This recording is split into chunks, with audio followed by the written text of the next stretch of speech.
The general election is coming to a close. Tech Tonight has the details on how this race has impacted the United States within the past year.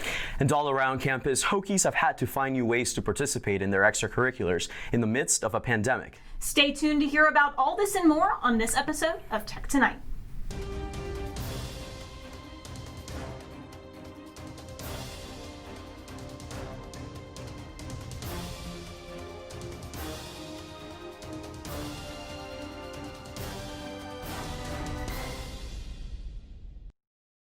Thank you for joining us on Tech Tonight. I'm Abby Coleman. And I'm Juan Zapata. The 2020 general election has been an election like no other. The race between former Vice President Joe Biden and incumbent President Donald Trump has gone back and forth since the polls closed on Tuesday. Biden is currently in the lead, closing in on the 270 electoral college vote needed to win.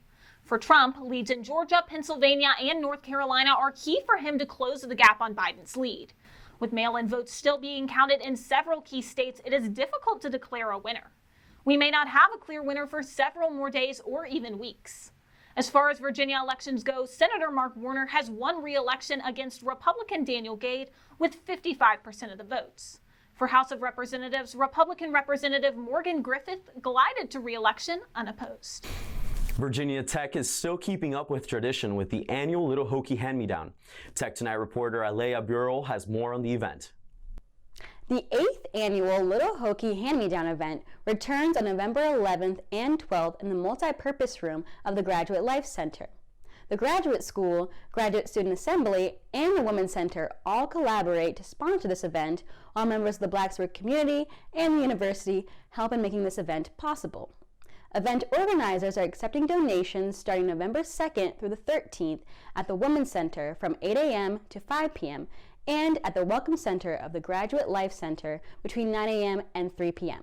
This event allows graduate students and staff members of Virginia Tech the chance to shop for free amongst a wide range of new or gently used infant and children's clothes, feeding supplies, books, and other essentials they may need for their families on their scheduled shopping day. The shopping days are days where you can come shop for free. So whatever people have donated will be available on both days. It's first come, first served. There will be sign-ups this year so that we can control the number of people at any given time. Masks will be required. There will also be sanitation equipment available, hand sanitizer, and we will have volunteers making sure that everything is clean and ready to take home.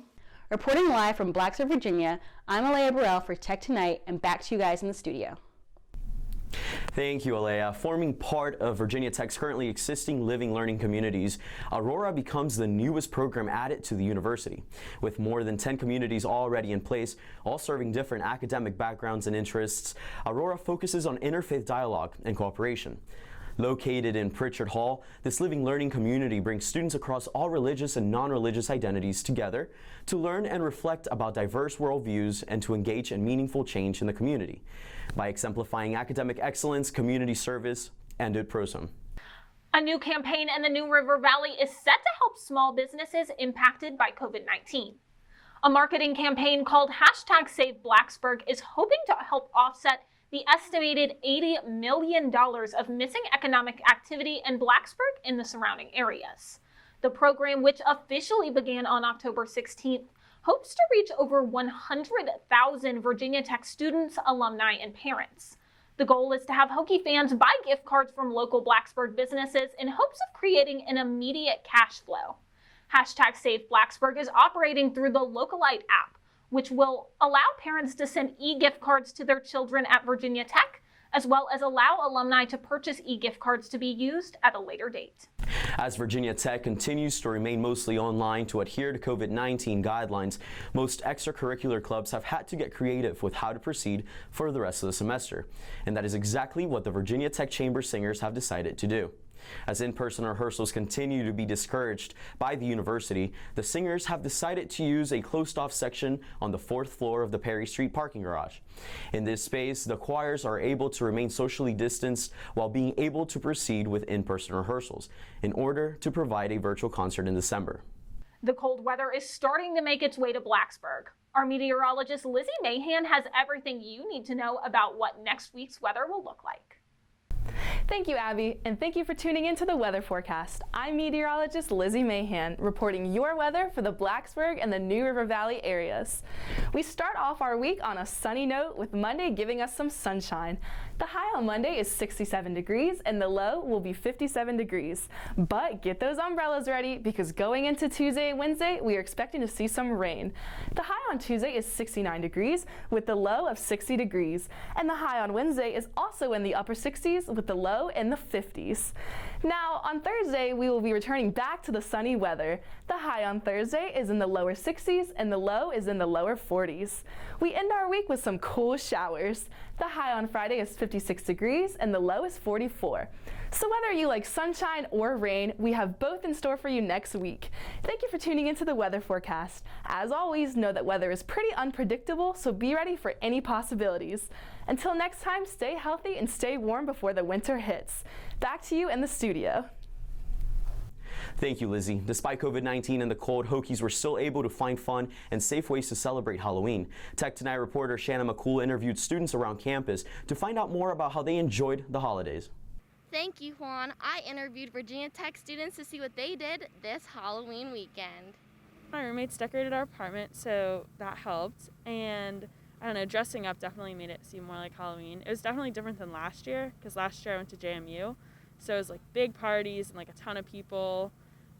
So it was a little different, but it still felt like Halloween. Virginia Tech did a great job providing resources for a safe weekend. We had a Halloween party. It was like a small thing with just like our group of friends we usually hang out with. We just hung out. First night, it was a super quick costume because it was last minute, so I just dressed up as a devil, and then the next day, I was a Stanley Cup. Despite COVID-19, the Hokies still kept the Halloween spirit alive. Reporting from Squire Student Center, Shanna McCool for Tech Tonight. It's so great that Hokies were still able to have a safe, fun Halloween. Definitely, and they were able to stay safe in the process. Well, that wraps up this episode of Tech Tonight. You can stay connected with us and other Virginia Tech television shows by following VTTV33 on Twitter and Instagram. Thank you again, and we'll see you next time.